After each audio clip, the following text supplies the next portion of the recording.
If you've ever brushed your hand across a basil plant and caught that sweet, peppery fragrance, you know it's more than just an herb, it's an experience. Basil has a way of transforming simple dishes into feasts and plain gardens into lush, aromatic havens. But here's the truth. Many gardeners, even experienced ones, grow basil the wrong way. They either fight weak, leggy plants or end up with small harvests that bolt before summer is over. That's why today, here on Soilsage Chronicles, I'm going to share not just how to grow basil, but how to grow it so well that you'll wish you knew these secrets sooner. Whether you're just starting out or you've had basil flop on you before, this guide is going to change the way you look at this humble herb. Most people know basil as that one green herb used in pesto, but there's a whole family of flavors waiting to be explored. Sweet basil is the classic choice for Italian cooking, while Thai basil brings a spicy licorice note perfect for curries. Lemon basil and cinnamon basil add a surprising twist that makes your garden smell like a gourmet spice shop. For beginners, I recommend starting with sweet basil. It's forgiving, grows fast, and gives you that classic aroma everyone loves. Once you've mastered it, experiment with a few others. A mixed bed of basil isn't just useful, it's gorgeous. The purple leaf varieties like dark opal or purple ruffles add dramatic color that makes your herb patch pop.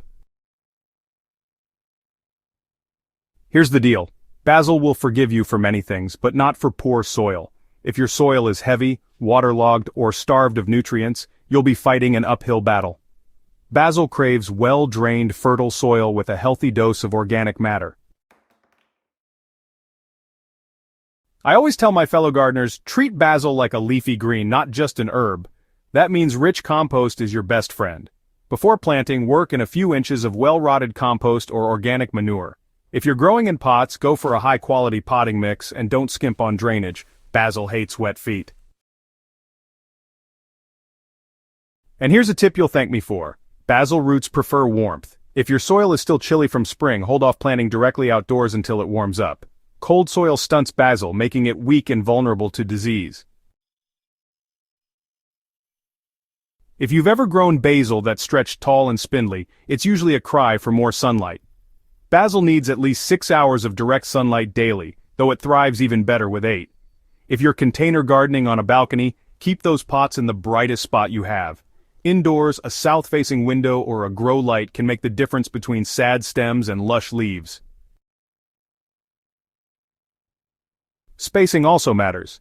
Basil loves company, but too much crowding invites disease and keeps airflow poor. I like to plant basil about 10 to 12 inches apart in the ground, or give each container plant its own roomy pot.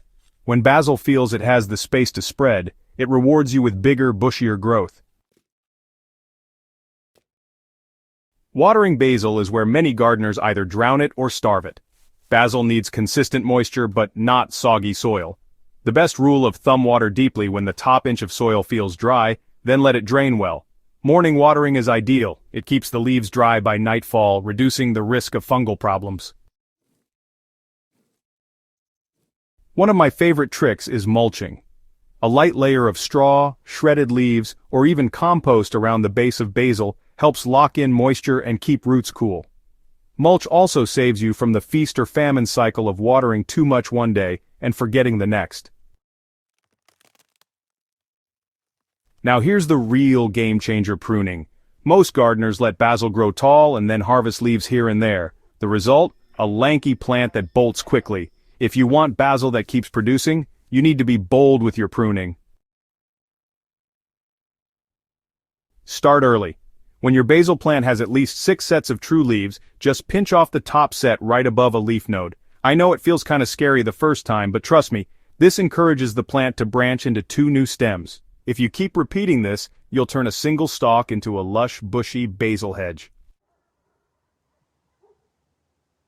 And here's another secret. Never let your basil flower if you're after leaves.